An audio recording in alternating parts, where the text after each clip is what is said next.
Информационна кампания.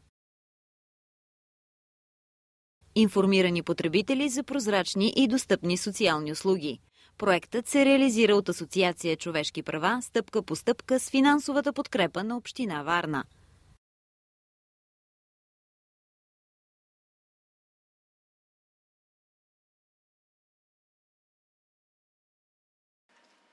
Те са 8 души на възраст от 18 до 25 години.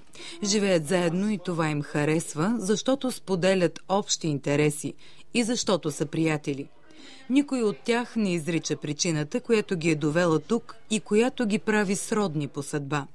Защото надеждата им е да имат шанс. Шанс за живот като този на другите, с дом, семейство, работа, с мечти и с всичко, което се вмества в една обикновена дума.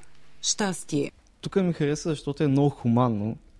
В смисъл, аз предпочетох да съм тук, за да продължа да мога да уча и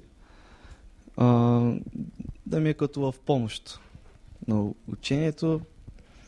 Тук сме като едно голямо семейство. Може би ми харесва.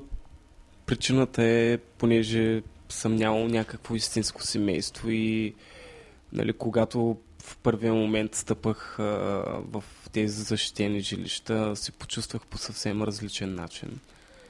И усетих нещо, което не съм го усещал още от самото ми раждане. И се почувствах много добре и се радвам, че съм тук. Цветомира обича да рисува и да готви. В деня, в който младежите ни посрещнаха в жилището в блок 79 на квартал Възраждане, ухаеше вкусно на нейното ястие. Изпратиха ни с усмивка и с надеждата всеки да намери своето място в живота.